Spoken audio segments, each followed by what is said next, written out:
Buonasera a tutti, chers amis, cari amici, bonne soirée à tous les amis. Avant d'aller rejoindre les bras de Morphée, comme au quotidien, une heure raisonnable, il est exactement 22h25. Voilà l'oracle de là-haut, de Céline. Je n'arrive jamais à lire vraiment.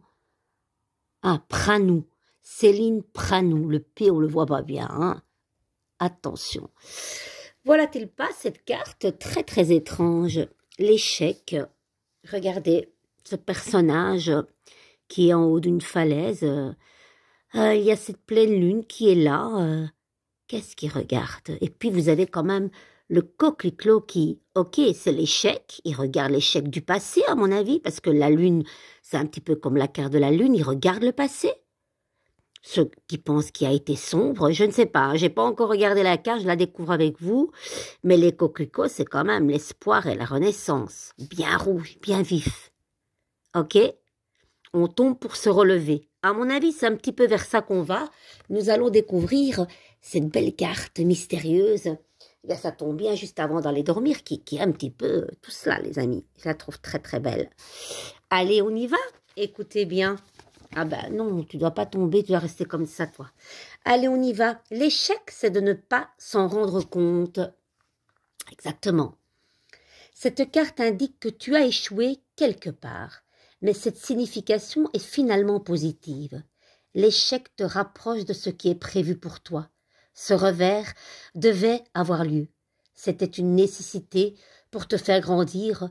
Si tu as travaillé dur et que tu n'obtiens pas le succès, c'est que de l'autre côté, ils ont envisagé une autre voie. Les amis, oui, je ne dois pas vous la traduire cette carte, hein. On pense souvent qu'un échec, c'est quelque chose qu'on n'a pas réussi. Ben non, non, c'est parce que des fois on s'obstine d'aller vers quelque chose, on voit que ça ne marche pas, ça n'aboutit pas, c'est parce qu'il y a autre chose en coulisses qui vous attend. Les amis, soyez sûrs et certains de ça. Décidément, oui, écoutez, c'est du direct, hein. Vous savez que moi, Carmen, je travaille sans filet, voilà, je me casse la gueule, si vous voulez, de temps en temps, ça arrive. On y va, on reprend. Allez, on y va. Alors, le petit conseil de là-haut, accepter cet échec est nécessaire. Reste motivé, restez motivés, les amis. Vous verrez que de nouvelles opportunités vous seront présentées prochainement pour remplacer l'échec actuel. Vous vous sentirez, vous vous rendrez compte à ce moment-là que vous n'étiez certainement pas sur le bon chemin. Votre être cher est là pour vous. Et vous n'aurez aucun regret, les amis. Ça, c'est sûr et certain. Allez, on reste pas sur un échec. On tombe et on se relève. Ok? Allez, on va un petit peu mettre du baume au cœur. Ça fait longtemps. Figurez-vous que je viens de le prendre de mon sac avec tous mes outils précieux que j'avais pris au salon de bien-être des chemins du Nirvana. Et je viens juste de les enlever maintenant. J'ai pas eu le temps. Allez, on va mettre un petit peu de baume au cœur avec soi-disant cette carte échec qui n'est certainement pas un échec, les amis. Qu'est-ce qu'elle nous dit? Allez, viens ici, toi. Tu fêteras sous peu une excellente nouvelle. Les amis, festoyons, soyons fous. En plus, avec mon ange qui joue ce violon, chantez, dansez, vibrez, faites ce que vous pouvez, mais allez-y, fêtez ça. Tu entres dans une période sereine et harmonieuse, les amis. Je vous le souhaite, je nous le souhaite, je me le souhaite. Et la dernière, tu es sur le point de te découvrir un talent, une richesse à développer et à partager. Les amis, partagez vos talents, vos dons. Partagez parce que quand on a quelque chose en soi que l'on veut déployer nos ailes, à un moment donné, quand on laisse ce savoir ou ce talent ou ce don, voilà, que sais-je, ce que vous avez, le garder pour soi n'est pas bon. Vous savez, le maître doit transférer ses messages, comme le pape dans les tarots, hein, c'est un pont. Voilà, l'enseignant, certes, il est là pour enseigner à ses élèves, mais voilà, à un moment donné, comme on dit, les élèves dépassent leur maître.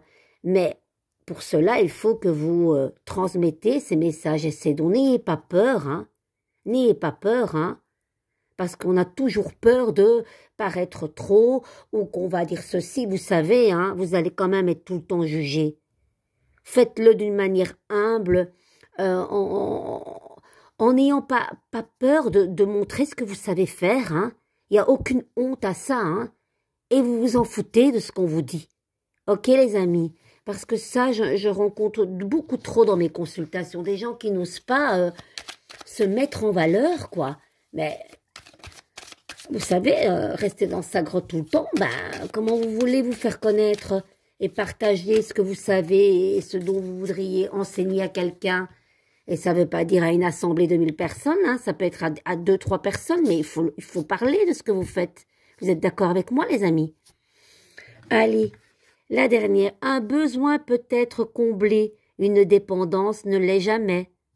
Ça, c'est certain. Ne soyez dépendants de personne, les amis, de personne. Parle souvent de dépendance affective et ça j'ai beaucoup dans mes consultations. Mais ça vient de quoi ça? Ça vient du peur de l'abandon, du peur de se sentir pas à la hauteur. Ça vient de là la dépendance affective et ça vient aussi de pas s'aimer soi-même, hein? De pas assez s'aimer en tout cas. Ce qui est compliqué aujourd'hui fera ta fierté demain. Voilà. C'est peut-être compliqué pour le moment de transmettre ce que vous avez envie de transmettre. Mais un jour, vous le ferez, vous serez très fiers. Ça, je vous le promets. Les amis, je vais arrêter là. Je vous souhaite une douce nuit. Excusez-moi pour le petit accident, là. Pom, pom, pom. Et je vous embrasse très fort. De gros bisous. Ciao, ciao.